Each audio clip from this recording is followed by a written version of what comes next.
Hi everybody, it's Jim from Sprague Woodturning. Welcome to this week's video and the 50,000 subscriber giveaway bowl. So this week we're going to combine some beautiful maple burl along with my two favorite blues, rainbow blue and blue laguna, which will give us a really cool look. First things first, got to get all this anchor seal off of this roughed out maple burl. That way we make sure that our resin's going to penetrate in areas that we want it to. So that's the whole idea of stripping off that anchor seal. And if you're not familiar with what anchor seal is, anchor seal is something you apply to the wood after it's been initially roughed out. There you can see quite a bit of roughness. Again, these burls, when they get yarded out of the woods by loggers, typically they get, they get rub marks on them. So, in order to clean that edge up, just use some 60 grit sandpaper here on the drill and cleans that all off so that it's nice fresh surface for the resin to adhere to. You'll also notice that I didn't do any turning to true this up, as there really wasn't much need to. It went a little out of round, but not really very much at all for something like this, which tells me it might have been partially dry before I initially roughed it out. And so what I'm going to use here is my vacuum chuck, and that'll allow me to take off the very bottom of the tenon that was on this bowl initially. That way it will sit down into the casting plastic bowl that I'm going to use better than if I had left it on there. Just pointing out some of the real fantastic grain that's on the very bottom of this beautiful little burl. So we're going to use some Stoner mold release again this week. As you can see, I mean, the bowl fit in there pretty nicely, and I'm going to be using my rice method again with a plastic bag, kitchen bag. That there is just a piece of old bucket material that will keep the plastic from encroaching in the area where the resin is going to be poured. I did manage to get a little bit of hot melt glue on the very surface where the resin is going to sit, so it's important to get rid of that. And here you're going to see that I'm using two kitchen bags, and there's the rice going in now. And the reason why I use the rice, if I do happen to get a leak, it'll be easy to turn away. Whereas if you're using a harder material such as marbles or rocks or anything like that, then it could be a problem. It also conforms nicely to the form that you're using it in, so that's why I like to use the rice. And just some tape to keep it from moving around. This week we are going to use Art Cast from designer Epoxy. Now this is the first time that I've used Art Cast for a a top resin pour like this, and I certainly will be doing a lot more in the future because I really liked what it gave us. So that was the blue laguna, and now the rainbow blue is going in. I think this is one of the problems that a lot of people have when they mix epoxy. This is a one-to-one resin, so it's probably best to stay away from mechanical mixers. But you can see how I'm scraping the sidewalls of the bucket and the bottom of the container as well. So make sure you do that. That way your resin gets mixed up properly. All right, I'm going to do my best to try and pour these evenly. We'll see how this goes. Hopefully this is enough. Because this is a one-to-one resin, viscosity is an issue. So, what designer epoxy recommends doing is taking the two gallon jugs and putting them in hot water, just as long as it stays below the level of the cap for about a half hour before you use it. In this case, I actually put the jugs out in the sun for an hour, and that worked just fine as well. There, we got a little bit left over. I suspect that this level is going to drop. There's a little void underneath the bottom of the bowl itself. So I'm going to get this in the pressure pot. I'll top it off, and then we'll see you guys tomorrow since we only need 24 hours.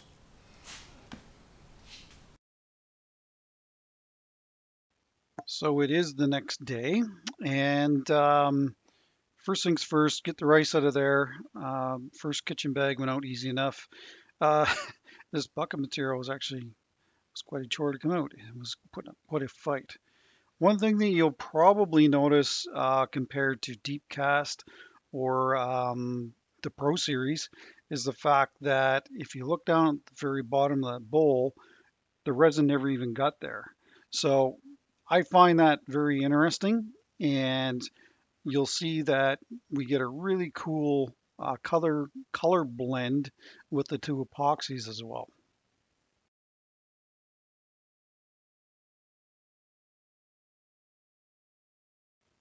So we're using the cold jaws here just so that I can get a glue block centered nicely on the very base of this. There's the Hercules from Hunter Tool Systems. Again, this is my go-to tool when turning resin and wood combos. So the goal here is just to clean off the excess resin that's on the very base of this bowl. I do prefer to put my waste glue blocks onto raw wood and not epoxy. I think that it certainly will hold on epoxy probably good enough, but I don't like epoxy covering the wood, like having the wood as a ghost image in behind it. So I typically will always kind of remove any of the resin in those areas that look like that.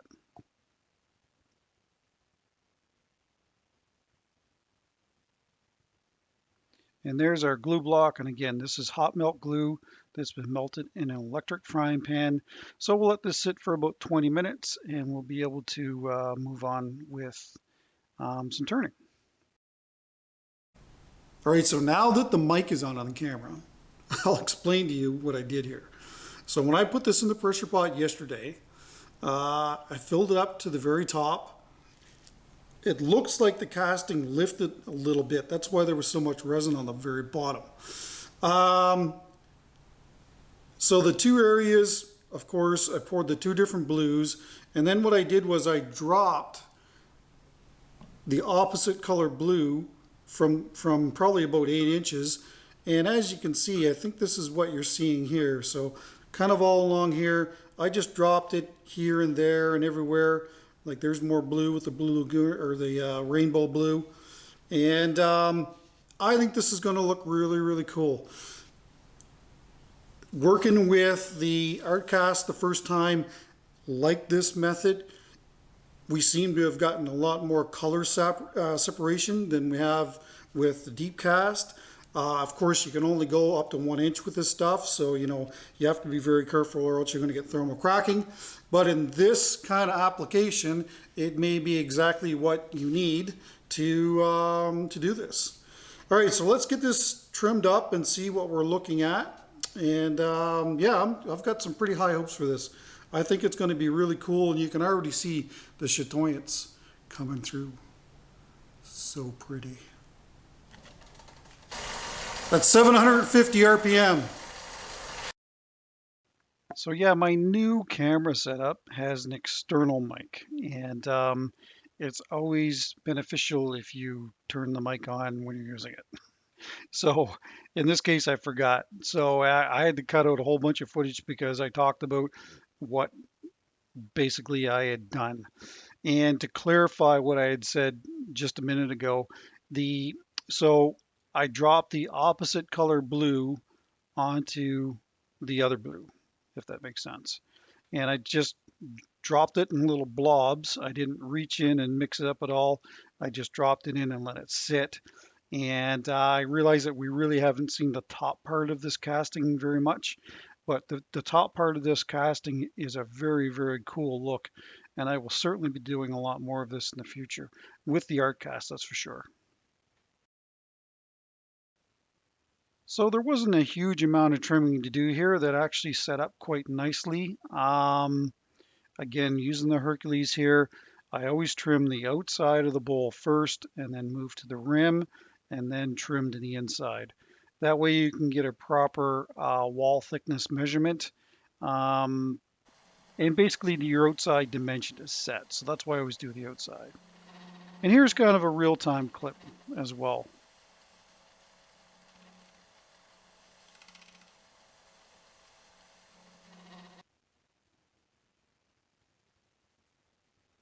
And you can see there's fine little shavings coming off there, and that certainly is what you're looking for. And there's that shadow that I was telling you about. I don't care for how the epoxy covers the wood on the side like that. So I will always trim these pieces typically back until I get to raw wood, except for on the very top, of course. So there's still quite a bit of work to go there yet.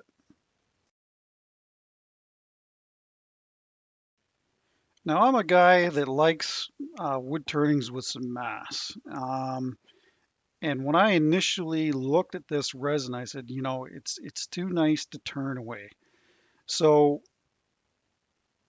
you'll see that I kind of make a little OG shape on the outside of this bowl.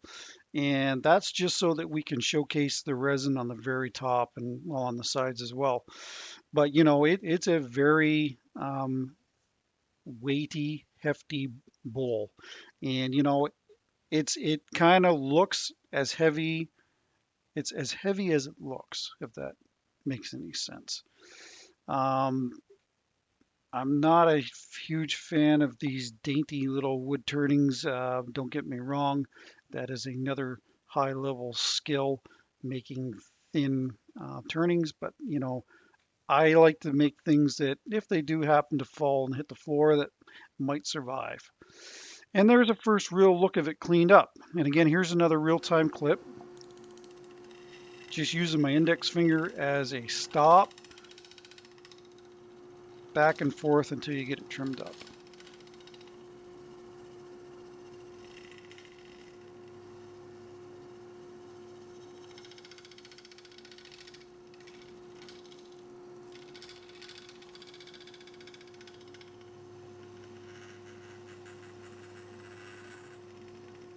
Another reason why it's important to get that glue block on there and pushed up tight against the wood is so that it'll take some of the vibration out of the turning as well. If you've got, say, a 1/16 of an inch of glue between the glue block and the bowl, then you can end up getting a fair bit of vibration. And there's the first real look at the very top of this, and I was like, wow, that is really impressive. I've got to keep it. Well, what do you think of that? Oh man, I'm really torn here. I know that I have to thin this out, but you know, I think that I'm still going to leave quite a substantial thickness at the rim and just go in. To lose this would be borderline criminal. I just I cannot turn this away and bring this back into here and lose all of this. I mean, this is just spectacular. Oh man. Yep, that's what I'm going to do. I'm probably not going to come in any further than say here and leave the majority, leave, you know, a good solid 3/4 of an inch at the top. I mean, wow. I'm really impressed with that. And like this is what I was talking about, where I just dropped the rainbow blue onto the blue Laguna in spots like this. And same thing with here. That was probably, well, that's probably the blue Laguna where I dropped it in there. Same thing here. Very, very cool effect. And we will be seeing more of this in the future.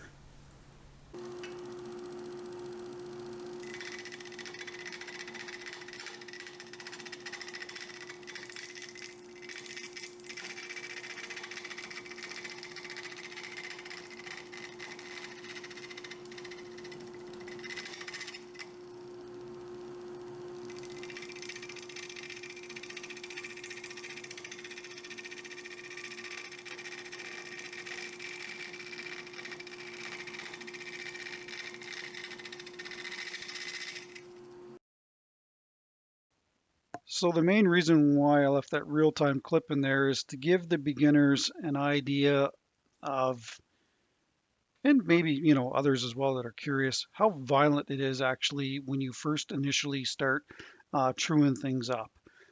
This casting was actually fairly true before I started.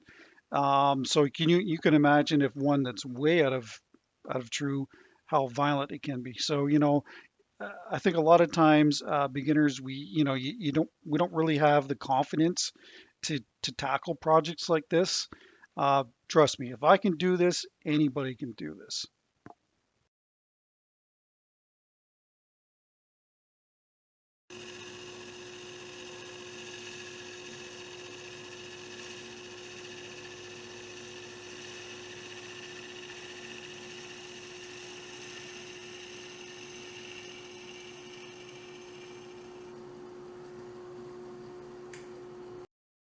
Since the very base of this bowl was all wood, I switched back to the 5/8 pole gouge from David Ellsworth.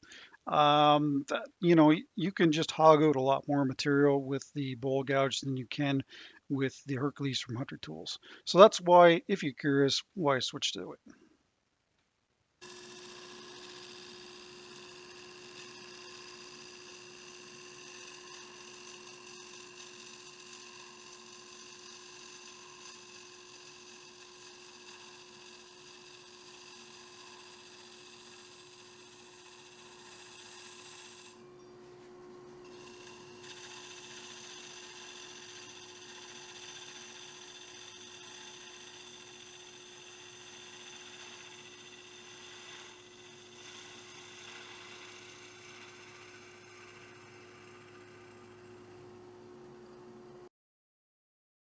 Measuring wall thickness is so important. And then I'm just going to use the Hercules here just to touch up the resin before we do a final little trimming on the outside of the bowl, or shear scraping, I should say, on the outside of the bowl.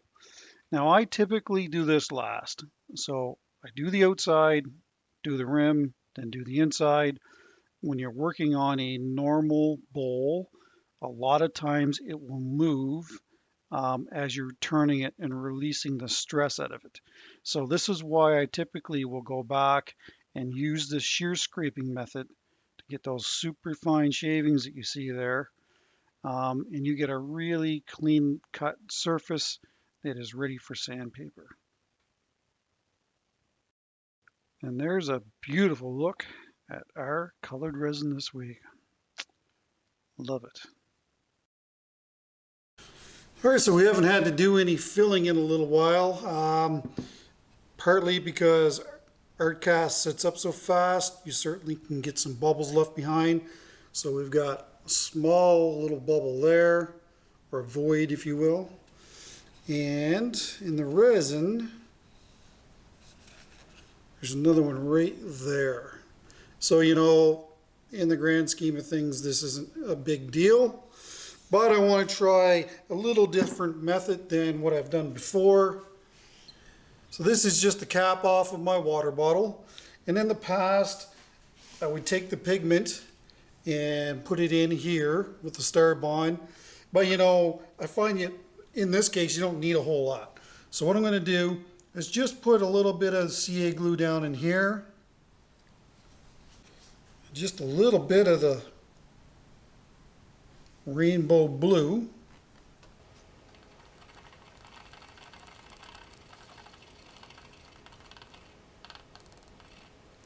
That might be a little too strong.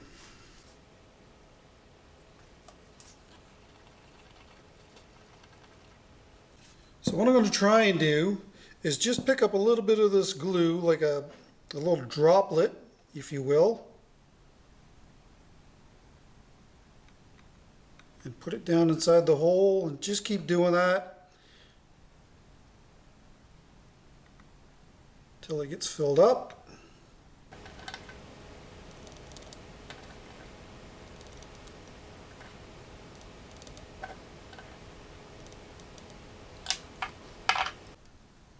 I'm just going to use the accelerator to set it.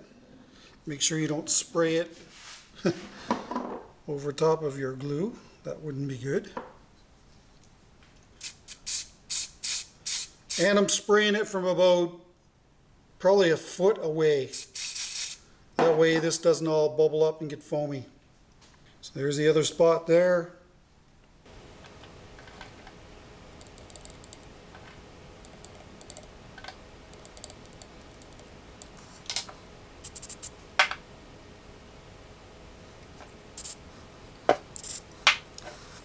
So there you go there.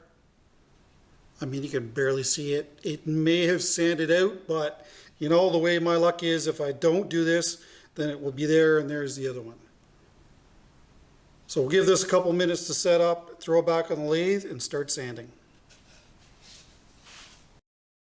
Speaking of that, here are the 3.5-inch stipple discs from sandpaper.ca. If your tool work is good, you will not have to do a ton of sanding.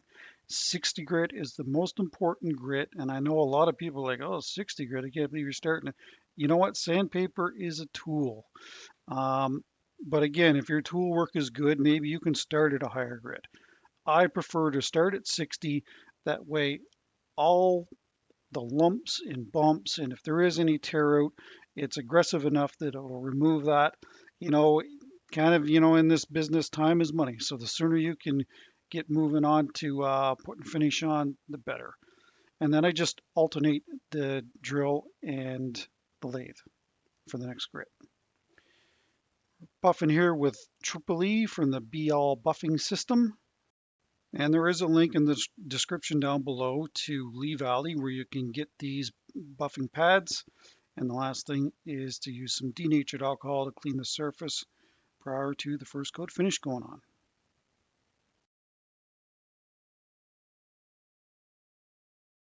Well, all right, this is the first coat of Waterlux Original VOC. And we are using the medium sheen. I'm going to actually order some gloss here. It's hard to believe that, you could, this is a really glossy finish, but I guess there's a glossier one.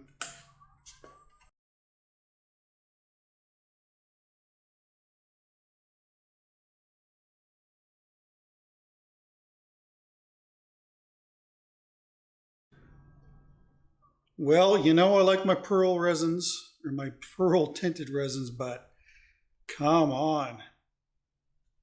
Blue Laguna, Rainbow Blue. What an awesome combination together. And the chatoyance on that burl, well, it ain't bad either. I mean, wow.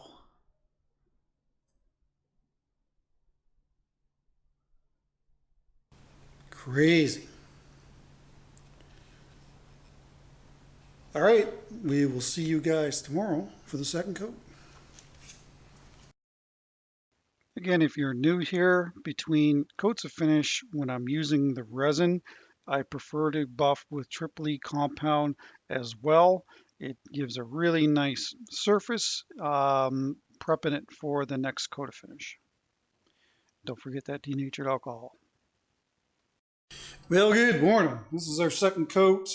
I don't know if two's going to do it or not. After looking at it yesterday, it seemed to absorb a lot of finish, so I'm thinking it's probably going to take three, but we'll see. I get asked often what I use to apply the finishes with. It's just a lint-free cloth. Old t-shirt material works great. As long as you're not going to pull any lint out, it'll work. Well, there's the second coat. It certainly has covered well. Might get away with two. But I'm thinking that we're probably going to need three.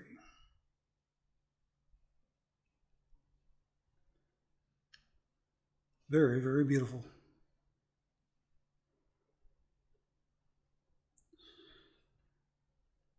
All right, so if there is a third, I will do it the same way, and I'll bring you back when we're doing the foot. Till then, see you later. Just parting the piece off the lathe here. Again, the only time that maybe I get a little nervous. And of course the vacuum chuck, just indispensable. No resin, probably there was just a little tiny bit on one little edge here on the very bottom, so I just stuck with the gouge all the way through until it was done. And I just sanded to 320 on the bottom because there was pretty much no resin present. All right, well, thanks to everybody that has stuck it out through the video. I really appreciate it. Just I thought I'd throw in this little hand signing clip before we talk about this week's video and pick a winner. All right, so before we do the draw, I need to cover this again because it's happening every draw. There are people watching my account waiting for these giveaway bowls to come up. And then they're contacting people, asking them to pay for shipping or just looking for information, period. There is only one winner.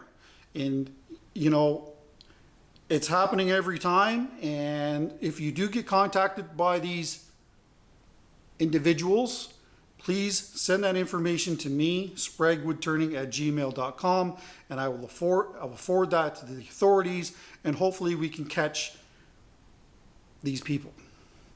I'll just leave it at that. All right, let's pick a name. All right, so here are the 5 names that the random YouTube comment picker has selected. If you see your name here, these are the only people that are in the running to win the 50,000 subscriber giveaway bowl. Let's pick a name. All right, so there's our 5 names. Go into our bowl here.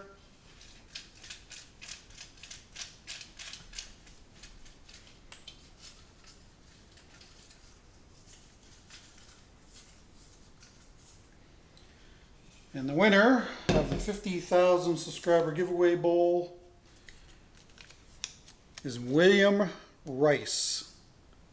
You are the winner of the 50,000 subscriber giveaway bowl. Congratulations. Please send me an email to spraguewoodturning@gmail.com to claim your prize. Well, all right, congratulations, William Rice. I think that he pretty much comments every week, so as you can see, it paid off for him. Let's have a little chat about our bowl. So I've got a bit of resin experience under my belt now, and I'm going to be honest with you when I say that I think that this resin is probably the nicest that I've done. I absolutely love Blue Laguna, and I like the Rainbow Blue. So the combination of the two of them is just fantastic. And again, I believe why it works so nicely this time is because of the art cast. So if you haven't tried the art cast, give it a try, especially if you're looking for this kind of effect. Absolutely beautiful resin. I love, love, love what the pearl, what it's done. It's really nice. The chatoyance on this burl, well, it's pretty darn nice too. And for people that don't really fully understand what I mean by that, of course, I'm referring to this really wild looking grain here that you would think has a texture to it, but it doesn't. Burls grow under a lot of stress, and that's why you see a lot of this chatoyance in there. And I mean, they're really known for it. No finish on the bottom yet. As per normal, I'm running short on time, so I'll have to do that after. And there's the inside of the bowl. Absolutely beautiful as well.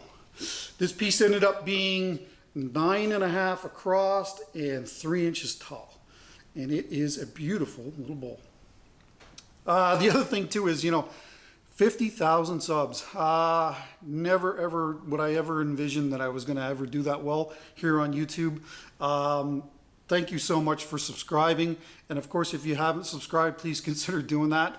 The more subscribers I have, the more sponsors I can go for the channel, and hopefully that will put money back in your pocket. So please subscribe. And of course, hey, the thumbs up always helps as well. All right, well, that's it. I don't know exactly what I'm gonna do next week. I've got 2 projects on the go. One is a total experiment, and we'll have to see how that goes. Anyway, it may be ready, I don't know. We'll have to see. All right, well, that's it. Take care, stay safe, please share with your friends, and don't forget that bell. See you next week.